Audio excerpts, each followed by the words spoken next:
Bueno, mi idea es que pensemos, ¿vale?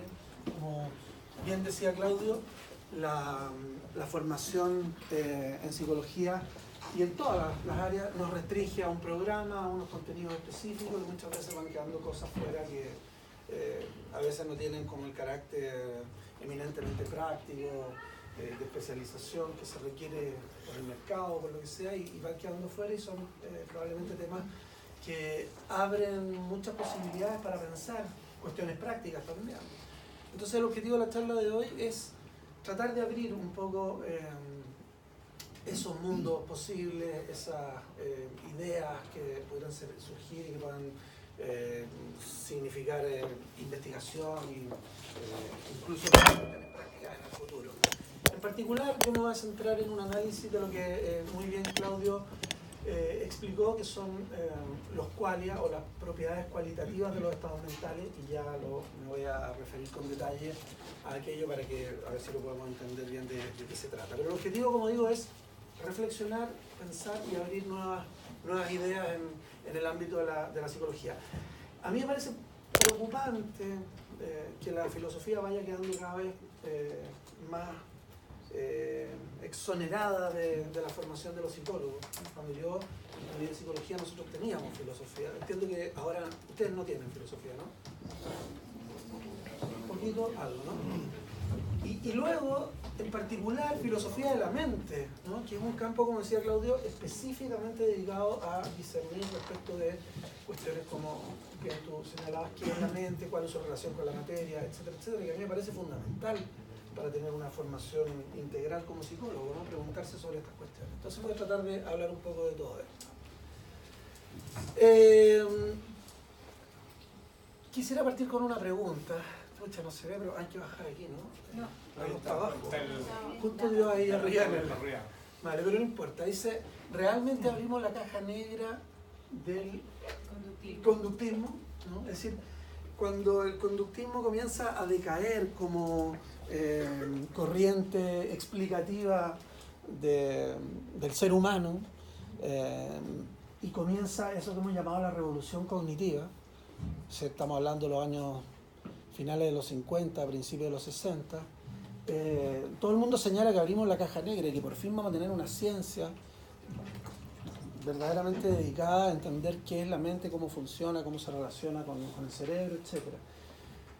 Sin embargo, con el paso de los años, este convencimiento absoluto de que estábamos abriendo la caja negra empieza también a ser cuestionado desde diferentes frentes.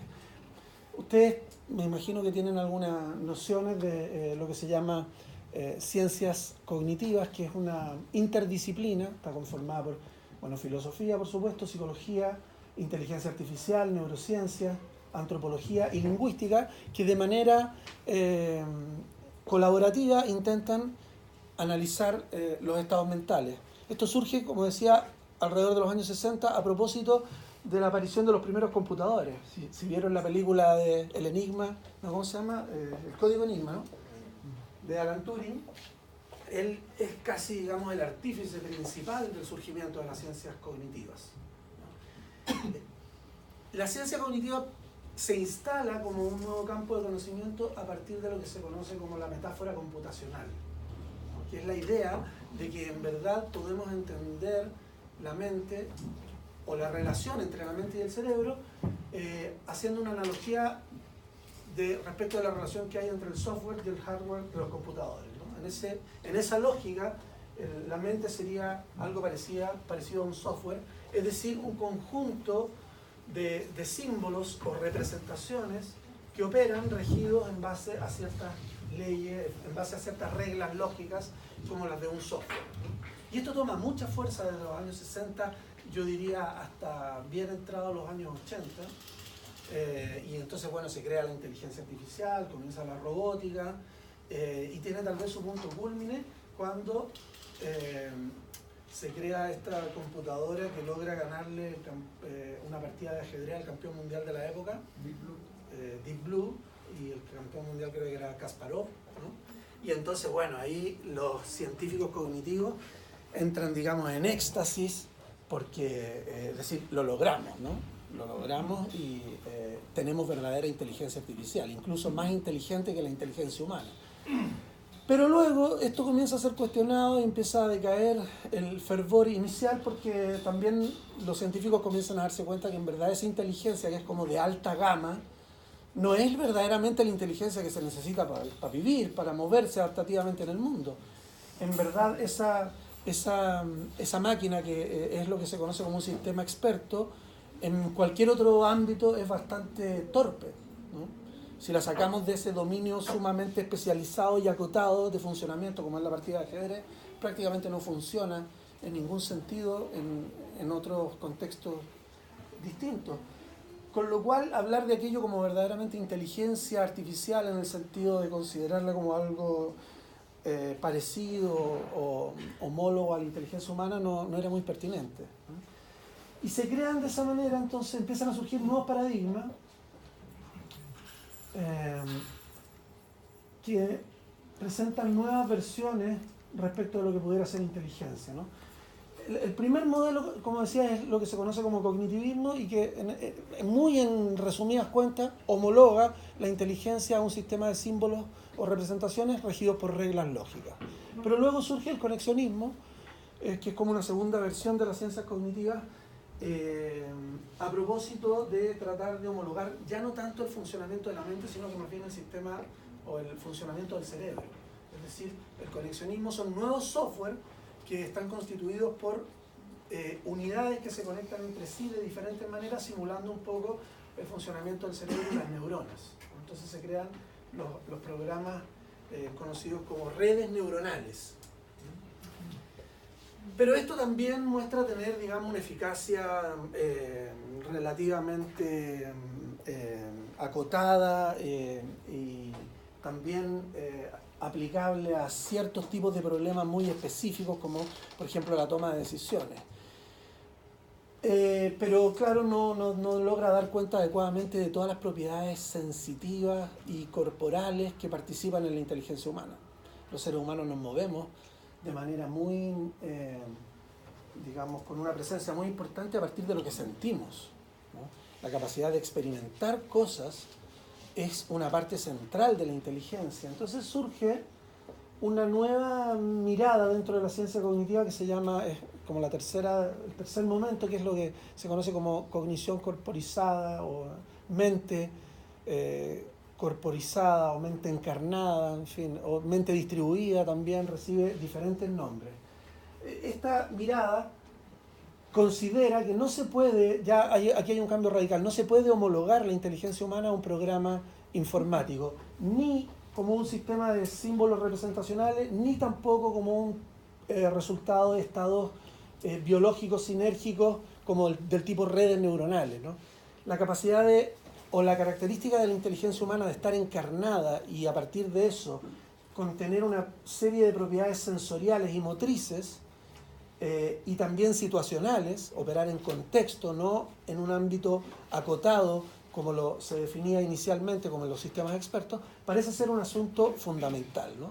Entonces surge esta tercera visión respecto de lo que pudiera ser una inteligencia artificial. Una inteligencia que necesita y requiere, digamos, como propiedad fundamental estar encarnada y considerar las propiedades sensitivas. Sin embargo, esto también comienza a recibir algunas críticas porque no toma demasiado en cuenta cuestiones como las emociones. La capacidad de experimentar emociones no está verdaderamente presente en este modelo encarnado. Se ve el cuerpo más bien como un estado biológico y como un estado sensorial y motriz, pero no tanto como un lugar de experiencia, como un soporte de la capacidad de sentir, ¿no? Emociones y dolores, sensaciones, toda la gama de experiencias que los seres humanos podemos tener, ¿no? Aquí había traído yo, no sé si conocen ustedes lo del test de Turing, lo han visto esto en algunas clases, ¿no? Bueno, Turing, el mismo del código Enigma, cuando inventa el primer computador, cuando crea la primera máquina, digamos, que que da pie al surgimiento de la computación como ciencia, como teoría, ya en esa época él se plantea la posibilidad de que surja una inteligencia artificial en el futuro, ¿no? Y plantea la siguiente cuestión, como un dilema que va a marcar toda la evolución de la ciencia cognitiva. Él se plantea la siguiente cuestión: imaginemos que de aquí al futuro logramos tener una máquina, decía él, con la cual podemos conversar, ¿no? Algo que hoy en día es bastante común, ¿no? De hecho, si ustedes se meten a internet, van a poder encontrar programas que se llaman chatbots, donde uno puede conversar, y hay un terapeuta virtual, no sé si lo han visto en alguna clase, ¿no? Elisa, ¿lo conocen? Un terapeuta rogeriano, ¿no? Para los que no hayan todavía tenido algún acercamiento a la psicoterapia, Rogers, terapeuta humanista, tiene como característica, digamos, facilitar la toma de conciencia de parte de los pacientes, por lo cual no interviene de manera muy directiva, sino que lo que hace es formular preguntas. Y este programa, Elisa, uno puede conversar con él y contarle su vida, y el programa le va haciendo preguntas a uno, ¿no? Eso se imaginó Turing a mediados del siglo pasado, y se planteó el siguiente dilema: si este programa llegase a ser tan bueno que nosotros mismos no nos diéramos cuenta de que es un programa informático y creyéramos que estamos conversando con una persona, deberíamos concluir, producto de aquel enredo, de aquella confusión, que esa máquina o ese programa informático tiene mente. ¿Me siguen? ¿No? En ese tiempo no había internet, evidentemente, ¿no? Estaban recién empezando los primeros computadores, entonces él se lo imaginaba como alguien que está conversando con una máquina que no puede ver porque hay una pared entre medio. Pero hoy en día con internet eso es bastante cotidiano. Todavía los programas informáticos no tienen, yo creo, esa característica de que lleguemos a confundirnos y no darnos cuenta que estamos conversando con un programa, pero estamos bastante cerca, ¿no? Si se meten al programa Elisa con Z, para los que lo quieran buscar, van a ver que, tiene imperfecciones, pero ya tiene un lenguaje bastante desarrollado. Pero ¿qué pasará el día que lleguemos efectivamente a confundirnos, ¿no? Como en la película esta... Her, ¿no es cierto? ¿Qué pasaría entonces? ¿Tendríamos que concluir que ese programa tiene mente? Turing dice que sí. Turing dice que la única manera de determinar que algo tiene mente es desde fuera.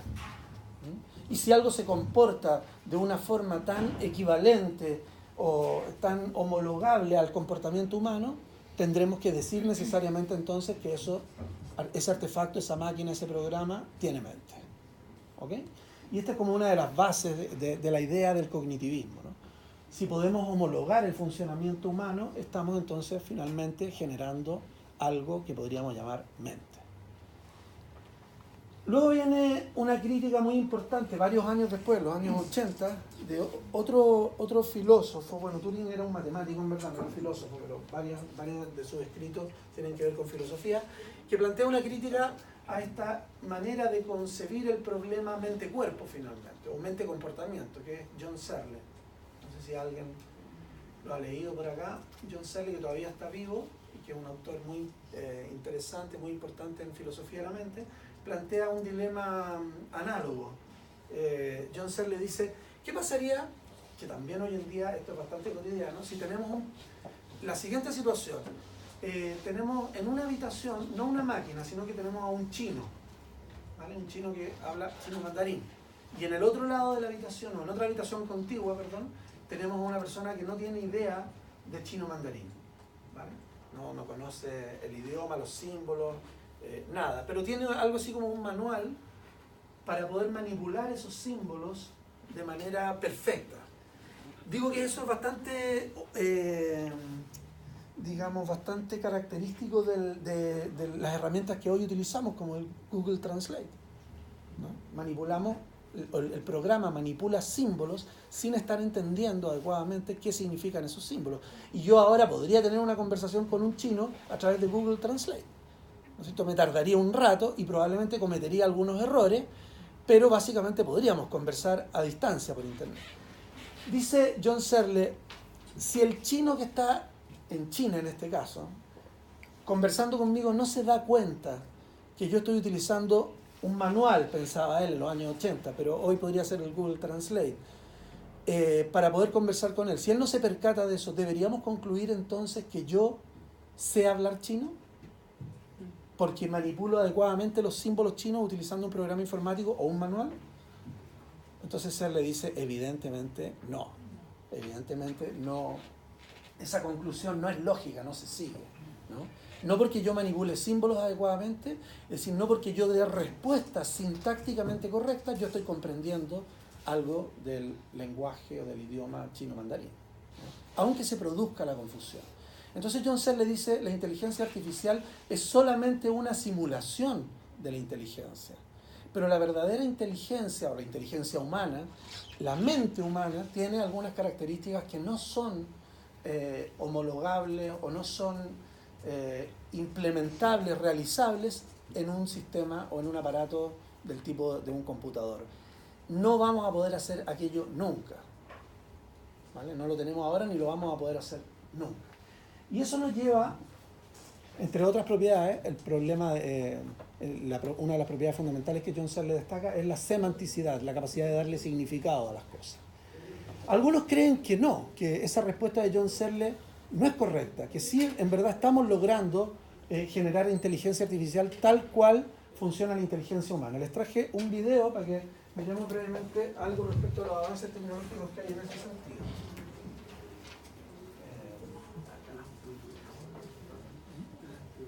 No sé si se va a escuchar, pero bueno, esto es un programa, un robot que están trabajando hace ya varios años en Honda, la marca Honda, con una lógica que se llama Brain Machine Interface, que lo que pretende es que nos pongamos cada vez más flojos, ¿no?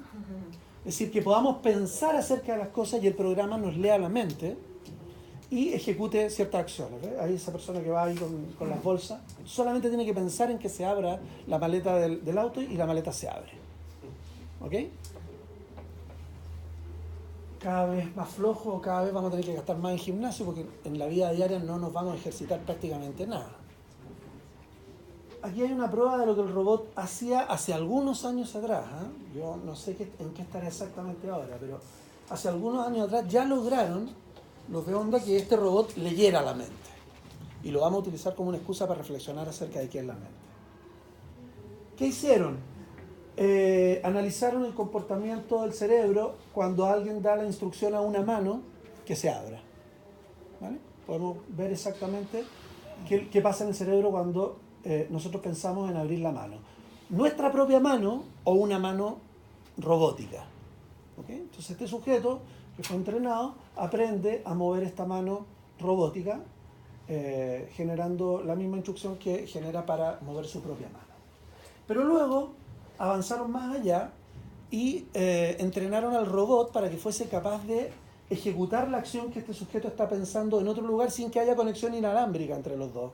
Es decir, lo que yo quiero preguntarle a ustedes, estaría leyendo la mente de esta persona.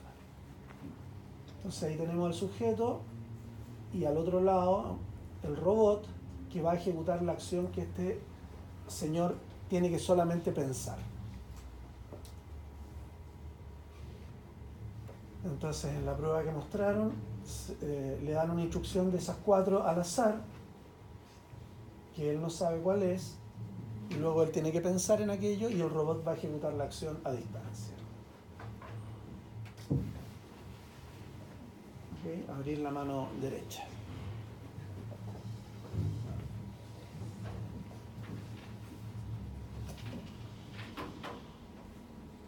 El robot entonces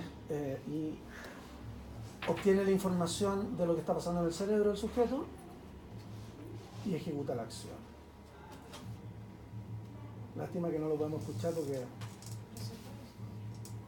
no sé qué tendríamos que hacer, pero bueno. ¿Okay? Luego lo celebra. No, pero no te preocupes, porque eso es todo lo que tenía con audio. ¿Vale? Un logro bastante impresionante, creo yo. Sin embargo, más allá de la cuestión práctica que hay aquí, la pregunta que yo quisiera compartir con ustedes es: ¿está leyendo la mente el robot? ¿Está leyendo la mente de ese sujeto que está sentado? ¿Qué dirían ustedes? Depende de la entiendo cómo esa máquina, ¿qué es lo que hace? ¿Emite una señal? Esa máquina está escaneando el cerebro del sujeto mientras está pensando y está transmitiendo por algún sistema inalámbrico, internet puede ser, la información de lo que está pasando en el cerebro de este sujeto al robot. El robot recibe la información y ejecuta la acción.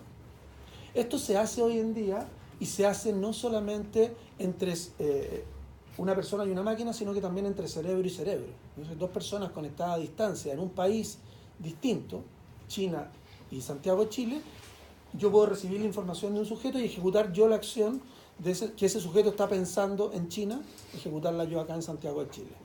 ¿Cómo lo hago? Obtengo la información cerebral de lo que está pasando en el cerebro de ese sujeto y ejecuto la acción.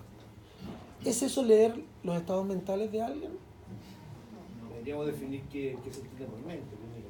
Exactamente, claro. Y además que es una acción motriz, yo no sé si será, por ejemplo, pensar, analizar, solucionar un problema, proyectar el futuro, abarcar la mano, es impresionante. Ajá. Pero no sé si eso bastará para dar cuenta de que hay una verdadera lectura de la mente.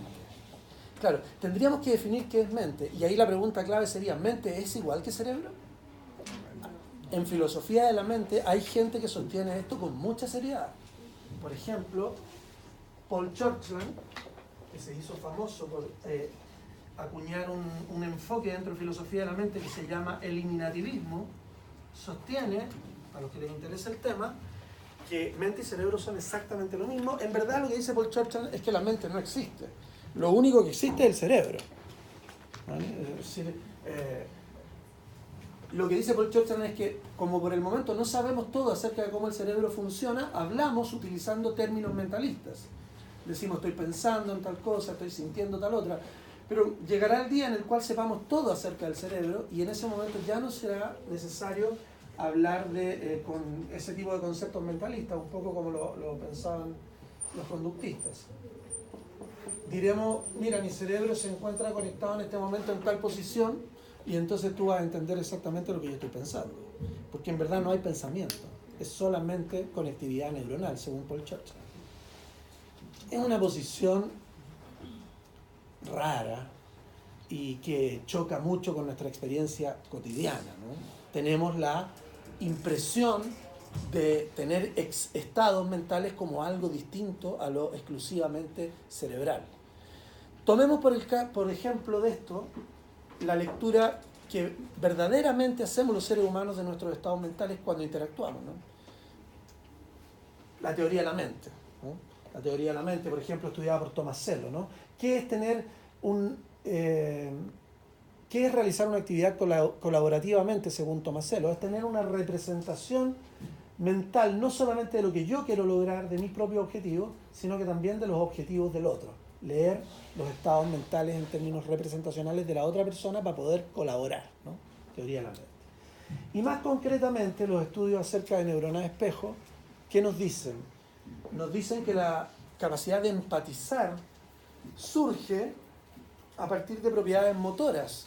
Cuando nosotros interactuamos ahora mismo, por ejemplo, se están poniendo en funcionamiento nuestras neuronas espejos que nos permiten a mí y a ustedes simular encarnadamente las acciones corporales de los otros. Por ejemplo, este gesto que yo estoy haciendo, las neuronas espejos de ustedes, si me están prestando atención, permitirían generar una réplica interna de este movimiento, y dado que ustedes simulan este movimiento internamente, podrían sentir algo parecido a lo que yo estoy sintiendo. ¿No es cierto? Una simulación encarnada es el mecanismo de la empatía. Entonces, cuando los seres humanos interactuamos, nos leemos la mente, pero no a la manera del robot. Yo no decodifico el estado cerebral de ustedes, ni ustedes decodifican mi estado cerebral para entender qué es lo que yo estoy diciendo. Ustedes lo que hacen es tratar de ponerse en mi lugar, ¿no es cierto? ¿De qué manera? Simulando mis movimientos, simulando mis gestos. Por ejemplo, hay investigación acerca de la lectura del rostro que muestra que cuando nosotros percibimos emociones en otras personas, tenemos activación de los mismos músculos de la persona que estamos percibiendo. Si alguien está triste enfrente mío y tiene una expresión en la cara de tristeza, yo simulo internamente aquello y puedo medir la activación de los mismos músculos presentes en el observador respecto del observado, ¿no? Entonces, ese es el mecanismo base de la empatía, es decir, la lectura de los estados mentales de los seres humanos no funciona como en el robot, como en Asimov, así se llama ese robot. Eso nos lleva a ponernos directamente en el tema que yo quería comentar el día de hoy, que es la fenomenología de los estados mentales, o como decía Claudio, los qualia, que es un concepto que acuñaron los filósofos de la mente para resumir toda la amplia gama de experiencias que los seres humanos podemos tener, todo lo que podemos sentir, en el fondo. Entonces, muy resumidamente, pero podríamos hacer un listado prácticamente infinito, podemos sentir en general emociones, tristeza, rabia, alegría, etcétera, etcétera, sensaciones, por ejemplo visuales, sensaciones táctiles, todas las asociadas a nuestros sistemas sensoriales, o cuestiones como los dolores, por ejemplo, ¿no? Y muchas otras cosas más, solamente para resumir. Entender esto es central entonces para entender cómo funciona la mente. La comprensión de los estados cerebrales, desde el punto de vista de algunos filósofos de la mente, tiene un límite respecto de lo que nos puede decir acerca de la mente. Habría que complementar aquello con el estudio de la fenomenología de los estados mentales, todo lo que nosotros podemos sentir. En esta... ¿Me siguen o voy muy rápido? ¿Sí? Si alguien me quiere preguntar algo, levante la mano, no esperemos al final, ¿eh? En esta lógica, cerebro y mente no serían lo mismo. Y tal vez el filósofo que con mayor claridad logra explicar o argumentar en este sentido que cerebro y mente no son lo mismo es David Chalmers. David Chalmers plantea un problema que lo llama el de la neurocientífica aislada. En verdad es un problema que ya había planteado antes otro filósofo también australiano, igual que David Chalmers, que se llama Frank Jackson, pero que Chalmers lo analiza con más detalle, ¿no? La situación de la neurocientífica aislada es la siguiente. Le pusieron de nombre Mary, ¿no? Está un poco pixelada la imagen, pero igual creo que se comprende. Mary es una persona que ha vivido toda su vida encerrada en un lugar donde solamente ha tenido contacto con estímulos de color, de tonos blancos y grises, ¿vale? Nunca ha visto colores. Nunca ha salido de ese lugar, nunca ha visto el verde, nunca ha visto el rojo, nunca ha visto ningún color. Sin embargo, Mary es una experta respecto de todos los mecanismos de procesamiento del color en el cerebro, en el sistema nervioso en general. Ella sabe todo respecto de cómo el sistema nervioso y el cerebro procesan el color. Es uno de los sistemas sensoriales que está más estudiado en neurociencia, el procesamiento del color. Sabemos bastante, no sabemos todo, pero sabemos mucho respecto de cómo el cerebro procesa el color, ¿okay? Y Mary lo ha estudiado a cabalidad.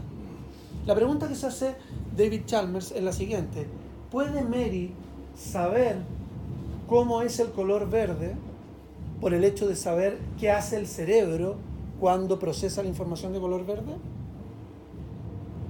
¿Y qué responden ustedes?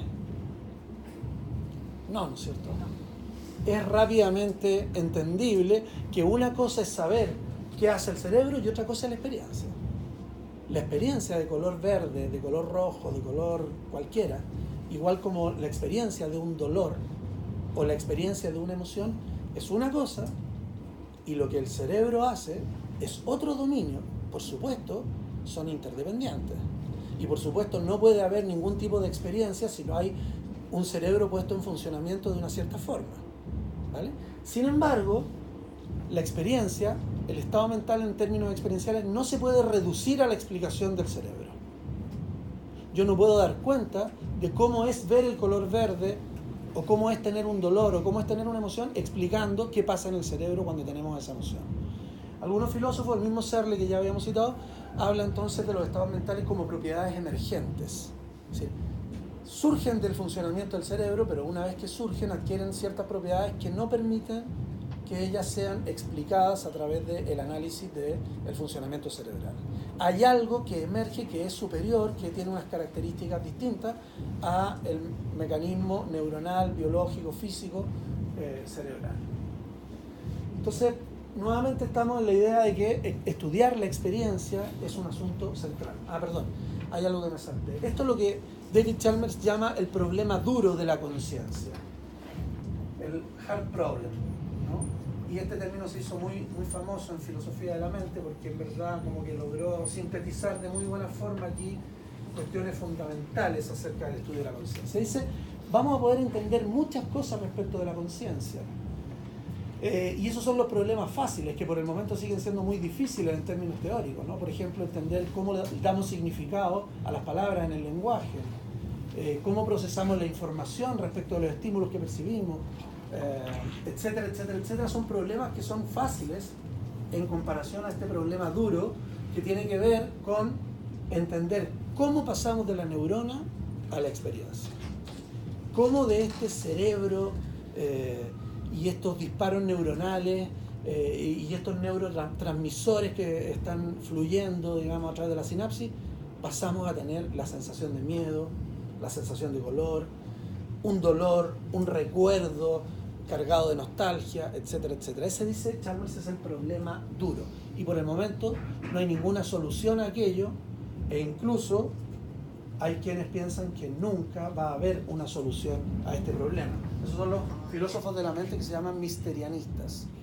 Señalan que esto es un misterio que no tiene solución, que no es abordable desde un punto de vista científico.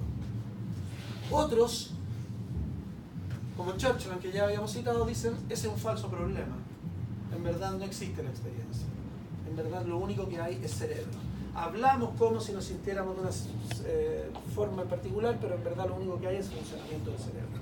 Y otros, dentro de los cuales se inscribe nuestro querido Francisco Varela, ya fallecido, dicen, debemos estudiar la fenomenología. Si queremos comprender la mente, necesitamos estudiar la experiencia consciente, la capacidad de sentir. ¿Vale? Bueno, habría entonces al menos 3 niveles de análisis de lo que llamamos mente. Por un lado está el nivel de análisis cerebral. Evidentemente tenemos que entender cómo funciona el cerebro. Es una parte muy importante, de ahí surge todo. Pero además de entender cómo funciona el cerebro, tendríamos que también entender lo que algunos han llamado la mente computacional. Básicamente es lo que estudian los psicólogos cognitivistas. Los sistemas de procesamiento de la información, las representaciones que utilizamos para procesar la información y las reglas a partir de las cuales hacemos este procesamiento. Pero también hay un tercer nivel de análisis que es la mente, que algunos han llamado mente fenomenológica. Por ejemplo, Hagendorf, por ejemplo el mismo Searle, por ejemplo Varela y otros hay un tercer nivel de análisis que es muy importante. Además, entonces, se puede deducir de aquello que el problema mente-cuerpo original, la relación entre el cuerpo y la mente, da origen a otro problema, que es el problema que algunos llaman mente-mente. ¿De qué manera se relaciona la capacidad de representar información con la capacidad de sentir? Bueno, ¿cómo avanzar en la comprensión de la mente fenomenológica? Esa es la propuesta que yo transformé en un artículo y que presenté en este congreso en Tucson el año 2014 y que les voy a contar brevemente ahora. Yo creo que para poder comprender cuál es el rol que juegan los estados fenomenológicos en el conocimiento, en la cognición, hay que, en primer lugar, separar distintos tipos de estados fenomenológicos. Una emoción, por ejemplo, no tiene nada que ver con un dolor. Una emoción no tiene nada que ver con una sensación. Hay que desagregar. En general, en la filosofía de la mente se ha tratado a los qualia como si fueran una sola cosa. Y a mí me parece que en verdad esa es una estrategia inadecuada. Distintos tipos de qualia juegan distintos tipos de funciones en el funcionamiento mental, en los mecanismos de producción de conocimiento, los mecanismos cognitivos. Entonces el artículo se llama Desagregando los qualia, un análisis de su función en los procesos cognitivos. Por supuesto, esta es una tarea así como de muy largo aliento y esto es simplemente como un boceto, una primera propuesta de algo que si a alguien le interesa se podrá investigar empíricamente. lo más probable es que quede ahí y nadie lo investigue, pero la propuesta original es separar al menos entre emociones y sensaciones. No son lo mismo las emociones y las sensaciones y jugarían distintos tipos de roles en la cognición. Respecto a las emociones, tienen varias características específicas, ¿no? Son dinámicas, varían con el tiempo, ¿no es cierto? Todos vamos cambiando entre distintos tipos de estados emocionales. Hoy estamos tristes, dentro de un rato estamos alegres, dentro de un rato estamos cansados y hay una fluctuación permanente, ¿no? Se caracterizan también según el grado y tipo de activación que tienen. No es lo mismo estar aburrido que tener asco, por ejemplo. Plutchik, un interesante autor en temas de emociones básicas, dice: el asco y el aburrimiento forman parte de un mismo continuo emocional. Tener asco o tener aburrimiento es tener asco en un nivel de intensidad mínimo. O sea, el grado y tipo de activación que presentan las emociones es un elemento muy importante. Tienen valencia también las emociones, ¿no es cierto? Se sienten como algo agradable o como algo desagradable, ¿no? Lo cual no significa que en términos valóricos sean buenas o malas. Tener rabia no es malo, es desagradable, pero no malo en términos adaptativos. Son experiencias subjetivas, se vivencian como algo privado. Yo entiendo, y este es el punto central que quiero destacar para desagregar distintos tipos de iguales, cuando estoy teniendo una emoción entiendo con claridad que esa emoción es un evento privado. Yo sé que ustedes no pueden saber ahora qué tipo de emoción estoy teniendo y me doy cuenta de aquello. ¿Sí? Soy consciente del carácter subjetivo de las emociones. Y este es un elemento central para entender que las emociones juegan un rol completamente distinto a las sensaciones. ¿Vale? Yo sé que ustedes no pueden acceder a mi experiencia mental emocional.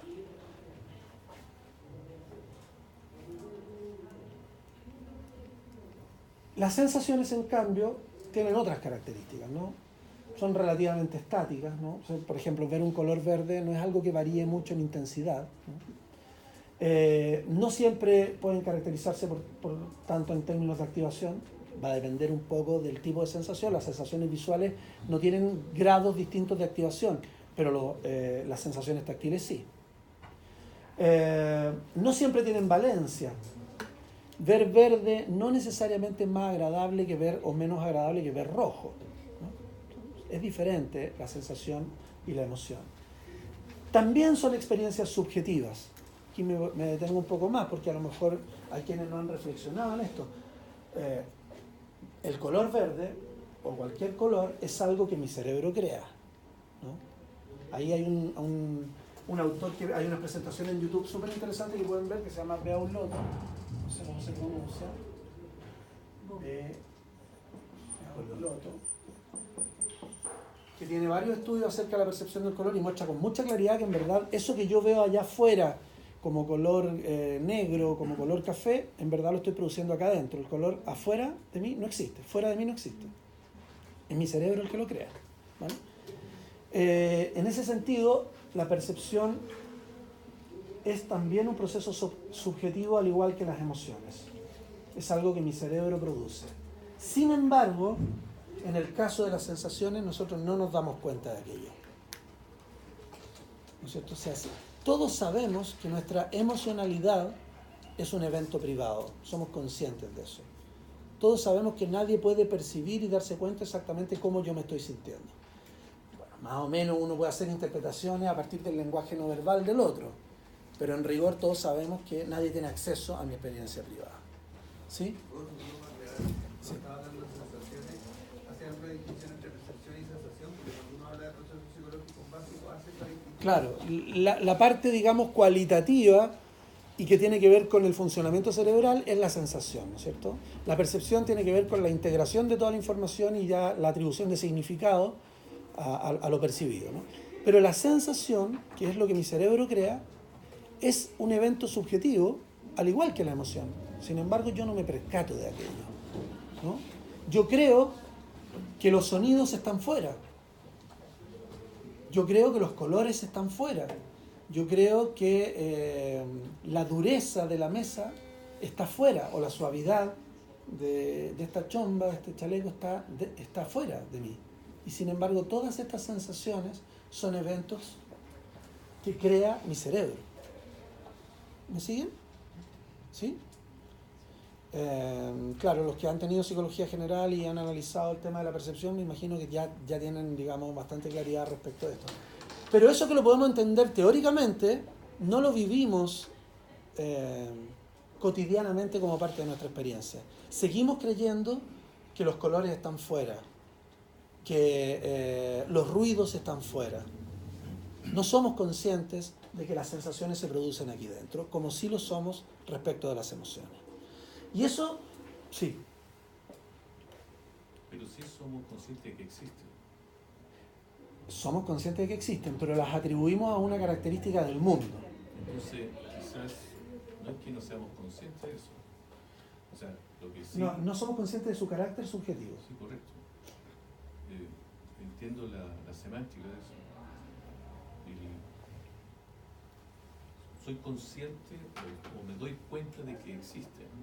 Lo que no entiendo, lo que mi cerebro no entiende en ese momento, es que eso es un fenómeno particular mío y de nadie más, que no está afuera, sino que está acá. Exacto. Es decir, es propio del sujeto, no del objeto. Exacto. Sí. Se trata de procesos que algunos autores han llamado encapsulados. Es decir, yo no tengo acceso consciente al mecanismo a través del cual la sensación se genera, como sí lo tengo respecto a la emoción. Yo me doy cuenta cuando estoy empezando a sentirme mal y me doy cuenta cómo de alguna manera yo mismo me entrampo a veces con una emocionalidad de un cierto tipo y me doy cuenta que todo eso está ocurriendo aquí dentro, no allá afuera. ¿Vale? Entonces, preguntémonos ahora respecto de estos dos tipos de estados fenomenológicos, ¿qué rol juegan respecto de la cognición? Primero, de las emociones. Esta es una pregunta falsa. Esto no puede ocurrir verdaderamente, pero si ocurriera, ¿qué pasaría si producto de una neurocirugía se modificaran mis circuitos cerebrales de la rabia, por ejemplo, del enojo, de la molestia, conectándose a los de la tristeza? El cerebro no funciona así, ¿eh? Esto es un reduccionismo. De modo que cada vez que me enfrente a situaciones que originalmente me causaban enojo, que me daban rabia, ahora experimentase tristeza. ¿Cambiaría mi conducta y sobre todo cambiaría mi cognición como consecuencia de lo anterior? Sí, ¿no es cierto? Desde el sentido común uno puede saber que cada vez que uno está triste, los pensamientos se dirigen en una cierta sintonía con la tristeza. Entonces, veo el día de hoy y es un puto día otoñal de mierda, lleno de smog porque ya llovió hace mucho rato, etcétera, etcétera, etcétera, ¿no es cierto? ¿Y eso es por qué? ¿Porque el día es así? No, es porque yo estoy triste. ¿Sí? En cambio, otro día me levanto feliz, contento, y este es un día maravilloso, las hojas están preciosas en todo Santiago, está todo el ambiente limpio, etcétera, etcétera. Evidentemente, el estado emocional en el que yo me encuentro modifica mi cognición.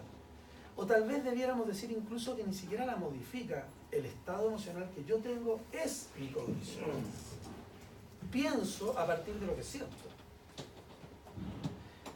Hay quienes sostienen que no se trata de dos tipos de procesos que interactúan. Son el mismo proceso. Lo que yo estoy sintiendo es mi pensamiento, solo que en un nivel implícito. ¿Okay? Sin embargo, respecto de las sensaciones, planteémonos la siguiente pregunta. ¿Qué pasaría si cada vez que nos enfrentamos a la percepción de algo de color, ¿no? Por ejemplo, el cielo, en vez de ver azul, porque ha habido algún cambio cerebral, tengo en mi espacio mental interno la sensación de rojez o de verdor o lo que sea? Soy algo así como una especie de daltónico del color. ¿Tiene aquello algún efecto en términos cognitivos? Debiera tenerlo. ¿Ah? Debiera tenerlo.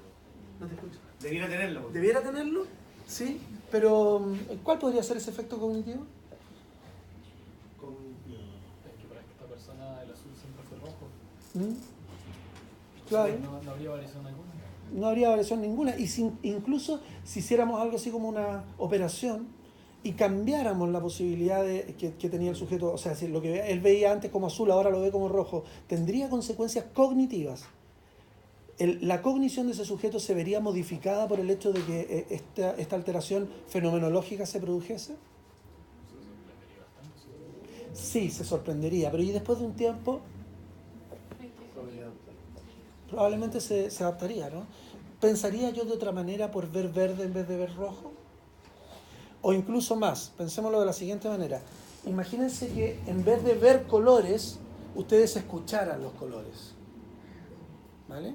En vez de que ustedes vieran verde, rojo, azul, etcétera, sintieran notas musicales, sonidos X. ¿Tendría eso consecuencias en su cognición? ¿Tendría consecuencias en el contenido y la forma de su cognición? Esa es la pregunta que yo me planteé en este artículo, para analizar si las sensaciones juegan el mismo rol que las emociones en los procesos cognitivos. Sí. Pero si tú llevas la misma discusión a términos propiamente, estaba pensando yo en Orwell 1984, cuando les dicen qué sé yo, el ojo del superhermano no te vigila sino que te ayuda, o no me acuerdo los términos ahora, pero que te da toda vuelta en el fondo, ¿sí? O sea, la democracia es mala, qué sé yo. La guerra es paz. ¿Ah?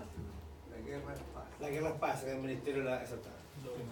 Estaba pensando yo en que en ese dominio experiencial, que serían, o sea, abstracciones, en vez de experiencia empírica, en redundancia experiencia en vez de empiria, sí te cambia la cognición, porque te hace ver el mundo de otra manera, digamos, si seguimos la lógica orwelliana en la película o en el texto.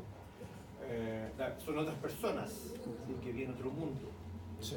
No sé si al cambiar de dominio ya no Claro, es que efectivamente esa es una cuestión fundamental respecto a este análisis, que cada tipo de estado fenomenológico, un dolor, una sensación, una emoción, juega roles diferentes respecto de la cognición, ¿no? Yo aquí me planteo una pregunta súper agotada, solamente con los colores para hacer el análisis. La propuesta general es que no se puede hacer un análisis tomando los cuales o la fenomenología como una sola cosa, como generalmente se ha planteado en este tipo de análisis. ¿Me sigue? Lo que tú estás diciendo es, si viene alguien y me dice ciertas cosas, lo que estoy cambiando no es las sensaciones, estoy cambiando otras cosas, ¿no? Estoy cambiando información, contenidos de orden cognitivo. Iba a decir algo, perdón. Es que me estaba preguntando por el test de Mucha, Sí. que liga los colores como un poco con la, no sé si personalidad o emocionalidad de la persona, que se hace como una evaluación en cuanto a que tú ligas los colores, no solamente como una sensación, sino que también es como algo emocional, por así decirlo. Ajá, sí, el color que más te gusta, los que van en los primeros lugares, ¿no?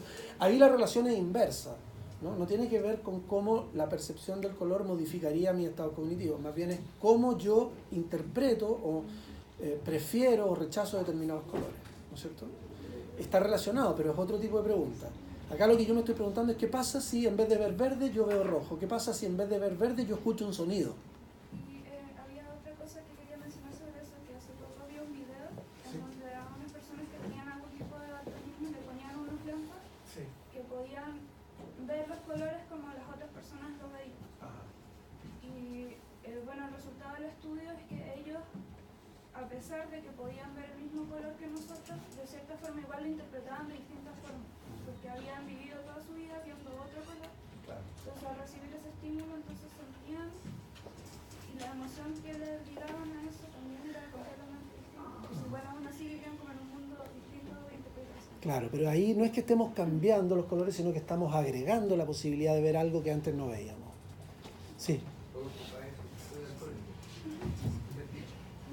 ¿Tú eres daltónico? Sí, yo soy somos el 100% hombres, con algún valor tan leve. Lo que sí hay ahora es una aplicación que te permite cambiar los colores del televisor para que los veas como los ven los demás, pero yo no estoy dispuesto a hacer eso porque yo veo televisión con mi pareja y mi pareja no está con Ah, vale. Entonces, voy a tengo cuidado con lo que ves. Puede ser un engaño. Sí, es un engaño. Bueno, para responder a esta pregunta, yo estuve investigando lo que se conoce como sustitución sensorial. No sé si han leído algo de eso. Los estudios de sustitución sensorial es un tipo de aplicación, digamos, de tecnología que empezó a estudiar Bach y Rita en el año 69 y hoy en día tiene varias aplicaciones, como por ejemplo algunas de las que ustedes están mencionando a través de estos lentes que permiten ver colores a las personas daltónicas. ¿Qué hizo Paul Bach y Rita en el año 69? A una persona que era ciega le permitieron experimentar la información de la visión de manera táctil. Esta persona se enfrentaba a un estímulo visual y tenía sensaciones táctiles en la espalda. ¿Vale? Entonces yo puedo, por ejemplo, enfrentarme a la imagen de la cara de Claudio y se me va a, como entre comillas, dibujar una cara en la espalda a partir de sensaciones táctiles.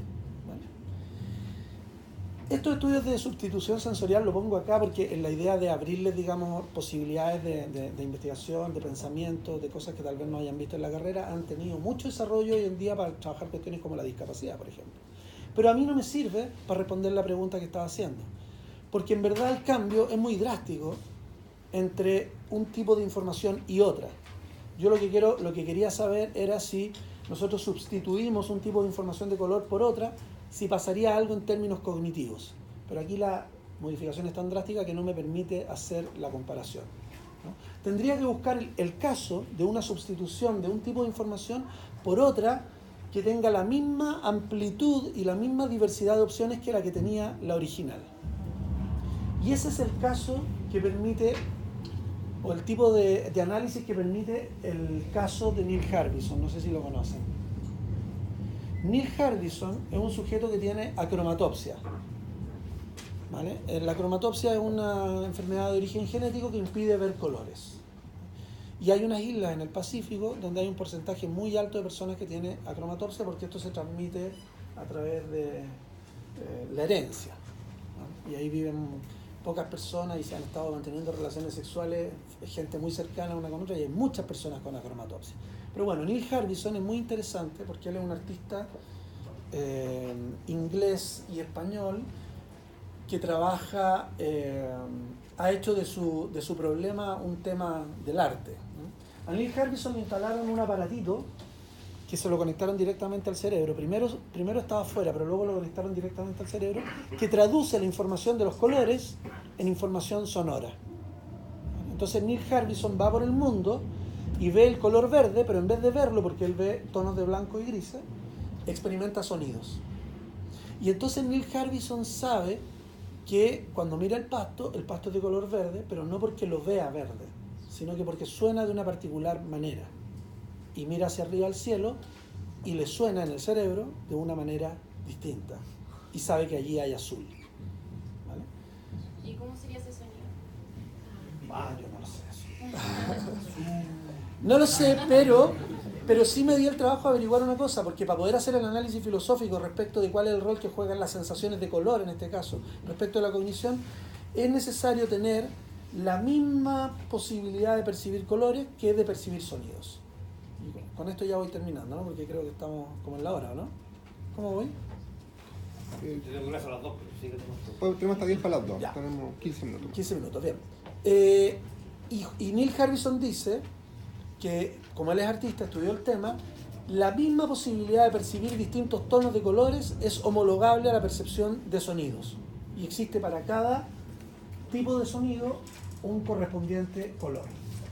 La relación entre los colores que miras y los que escuchas no es entonces arbitraria, le pregunta Millás, un periodista español, un escritor español, en absoluto, dice. Si el oído humano pudiera escuchar la frecuencia del color rojo, escucharíamos la nota Fa, aproximadamente. Para cada color hay un sonido específico. ¿Vale?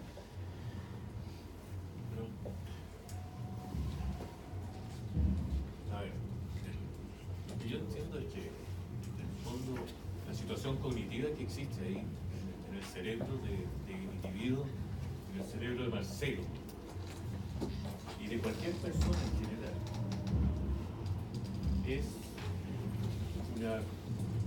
va a reconstruir, va a decodificar, va a transducir, va a analizar un proceso interno en el cual los estímulos, independientes como sean, este cerebro va va a entender que esa situación es de una determinada forma subjetiva, de acuerdo a cómo llegó esa información. Ahora, si ese cerebro es capaz de conversar con otro, van a poder llegar a un consenso de cómo es más o menos esa situación que están viendo, el cielo rojo, el cielo azul, va a ser exactamente lo mismo. ¿Por qué? Porque en ese consenso, en esa conversación cognitiva que existe, probablemente van a llegar a una situación muy similar. Ahora, eso es justamente lo que yo estoy argumentando. Perdona, para complementar solamente, pero ahora te dejo para que sigas con el análisis. Lo que yo estoy argumentando es que en verdad las sensaciones, al menos las de color, no juegan ningún rol cognitivo específico en términos de producir un pensamiento en una cierta dirección u otra. Da lo mismo que yo lo vea verde o lo vea rojo o lo escuche como un sonido. Si se mantiene las posibilidades de variación entre los colores, en este caso, y los sonidos, tengo acceso a la misma información del mundo y eso no produce ningún problema en términos adaptativos, ni tampoco en términos de la cognición que allí se instala. Esa es la hipótesis, ¿no? Y es un poco lo que dice también Neil Harbisson. Dice, al principio tenía muchos dolores de cabeza. A todo esto, Neil Harbisson es el primer cyborg reconocido oficialmente por un gobierno, porque le permitieron tener en su foto de pasaporte el aparatito, digamos, presente, y en ese sentido se le reconoce como una parte de su cuerpo.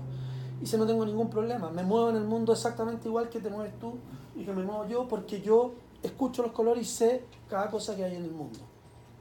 Y entonces, para ir cerrando, la conclusión a la cual yo llego en el artículo es que, a diferencia de las emociones que orientan mi pensamiento en una cierta dirección, las sensaciones no tienen ningún efecto concreto en términos cognitivos. Más que actuar como entidades representacionales que representan intencionalmente propiedades del mundo. Yo necesito saber que allí hay verde y eso lo puedo tener representado como un sonido o lo puedo tener representado como un color, como una sensación de color o tal vez como otra cosa y no pasa nada. Entonces, te dejo continuar. No, de hecho, me recordaba, por ejemplo, respecto a los ejemplos que pusiste, hay experimentos en el cual se extrae la amígdala de la persona, una estructura, una zona del cerebro que tiene que ver con emociones tipo miedo, tipo rabia. Y la persona deja de sentir eso, se pone anhedónico, se pone a plano, se pone absolutamente cero emoción, prácticamente cero, solo algunas que están en otras zonas. Y su cognición está sin ese elemento, simplemente, desde ese momento, a partir de ese momento. Y su cognición comienza a funcionar de acuerdo a esa información que tiene y empieza a construir el mundo de acuerdo de otra manera. Pero de ese momento. Claro. Y en el caso del robot, que interpreta el movimiento, el estado, digamos, la orden que se le dice a la persona, de manera que empieza a pensar en esa orden y se activan las ondas cerebrales. Bueno, ese robot tiene un chip que capta esa información y conductualmente, es cierto, comillas, conductualmente, es decir, mecánicamente, la persona, o sea, ese robot, no la persona, el robot ejecuta la orden que ya está programada por un humano previamente. Por lo tanto, eso no tiene que ver con mente, ¿no? Tiene que ver más bien con una situación simplemente de programa que responde a cierto estímulo y responde de acuerdo a esa situación, nada más. Entonces, me queda así como la idea de que cada cerebro, cada situación, digamos, que ocurre en el medio, que existen estímulos del medio, bueno, cada individuo lo interpreta a su manera y la mente es en el fondo el constructo que está organizando el cerebro en ese proceso constructivo. Sí, bueno, pero yo también veo una relación en otra dirección. Lo que sentimos en términos emocionales, no en términos de sensaciones, da origen a cognición de un cierto tipo. Sentir rabia o sentir pena me hace pensar y ver el mundo de una manera muy distinta en cada uno de esos dos casos. No pasa lo mismo respecto a las sensaciones. Bueno, y eso es, digamos, la propuesta que les quería compartir. Y solamente para finalizar, y luego preguntamos, vemos si hay preguntas y comentamos, digo. Sin embargo, es probable que esto vaya cambiando también filogenéticamente, ¿no? Yo empecé a pensar en la posibilidad de que vayamos caminando filogenéticamente hacia un tipo de ser humano en el cual sí seamos conscientes de que las sensaciones son producidas internamente, ¿no? Producto de tanto participar en actividades de orden virtual, los juegos de PlayStation, Xbox y todas estas cosas. Es probable que nos vayamos haciendo cada vez, o estas sensaciones se vayan desencapsulando y nos vayamos dando cuenta que son producto de mi cerebro y no algo que está allá afuera. Empecé a reflexionar en esto cuando veía mis hijos pequeños, la primera vez que tuvimos una PlayStation en la casa, y yo veía los juegos estos de guerra, ¿cómo se llama? El Call of Duty, y lo veía jugando y para mí era horroroso, o sea, yo lo veía y decía, esta cuestión no, por favor, la tenemos que sacar de la casa. Y mi hijo, que era chico, tenía, no sé, 8 años, algo así, me decía, papá, es un juego, no es la realidad, entiéndelo, ¿no? Y eso que parece, es muy cómico, pero también tiene una cierta como connotación filosófica, ¿no? Y es que probablemente yo me confundo más que él, porque yo estoy mucho menos acostumbrado a participar en mundos virtuales. Para él es una cosa, desde que nació prácticamente está participando de este tipo de cosas. Entonces tal vez vayamos hacia un nuevo ser humano que, entre otras muchas características distintas, tenga esta característica de darse cuenta, de ser consciente, como decíamos, de la subjetividad de muchos estados mentales que hoy en día, como las sensaciones, no forman parte de nuestra autoconciencia, no nos percatamos de que nosotros estamos produciendo aquello. Eso, ¿no? Vamos a seguir dando la lata. Muchas gracias.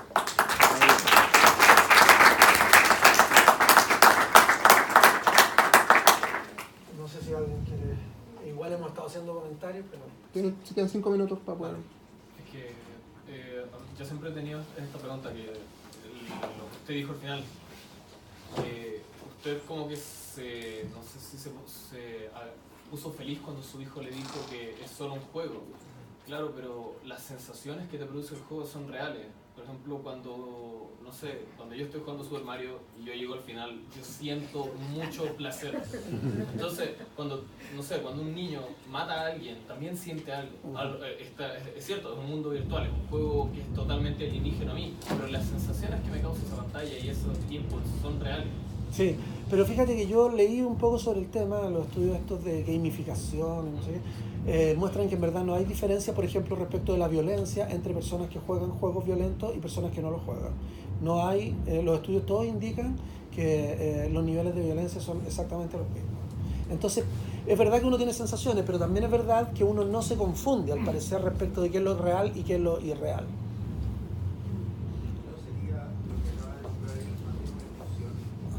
Sí, eso sería una emoción, en verdad, sí.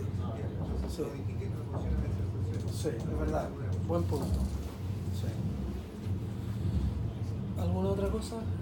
¿Cómo probamos esto? Yo te ayudo. ¿Cómo probamos esto? Sí. No tengo idea.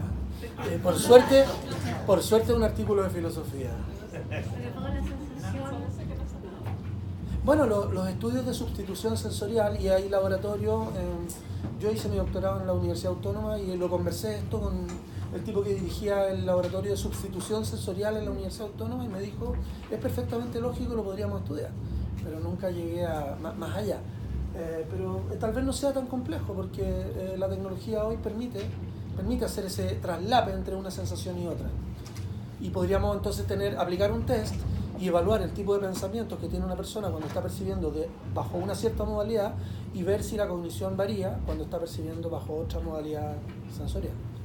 ¿Sí? ¿En ese sentido no se podría tratar también con personas con sinestesia? Bueno, la sinestesia, gran pregunta. La sinestesia es un campo de análisis de esto que yo creo que ahí está la clave de la respuesta, ¿no? Todos saben lo que es la sinestesia, ¿no? La sinestesia son personas que tienen, digamos, dicen que es un desarrollo cerebral inadecuado, porque al principio, al nacer, seríamos todos sinestésicos y están cruzados los sistemas de información. Es decir, yo veo color o veo, no sé, escucho un sonido y siento paralelamente la sensación de hambre, por ejemplo, estoy inventando, ¿no? O veo un color determinado y escucho un sonido, y esto naturalmente sin un artefacto como en el caso de Neil Harrison. Al parecer todos en los primeros estadios de desarrollo somos sinestésicos y el cerebro se va diferenciando en modalidades sensoriales aisladas la una de la otra, pero yo creo que ahí hay un campo de investigación sobre este tipo de cuestiones trascendental. O sea, de hecho, he pensado mucho, no sé si conocen el efecto este de Kiki y Buba, el estudio Kiki y Buba, ¿lo conocen? Para los que no lo conozcan, el estudio Kiki y Buba es un estudio donde le presentaron a muchas personas en distintos lugares dos imágenes, una puntiaguda, un dibujo así como tipo estrella, y otra como ondulada, y le decían a la gente, dígame de estas dos imágenes cuál es Buba y cuál es Kiki. Inequívocamente, más del 90% en todas las culturas tiende a decir que Kiki es la figura puntiaguda y Buba es la otra. ¿De qué nos habla eso? De sinestesia, ¿no es cierto? Hay información cruzada, ¿no? Lo que yo percibo auditivamente de una cierta manera lo correlaciono naturalmente con la percepción táctil de otra forma, de una forma similar. Colores cálidos. ¿Ah? Hablar de colores cálidos. Hablar de colores cálidos, exacto. Y no sé, todas las otras metáforas que utilizamos, ¿no? Tenía la confusión. ¿Ah? Tenía ya la confusión en el mapa que mostraste, tenía la confusión. Claro, por ejemplo, que son justamente gente que estudia esto desde una perspectiva fenomenológica. ¿Estamos, no? Sí. Gracias, Rosa.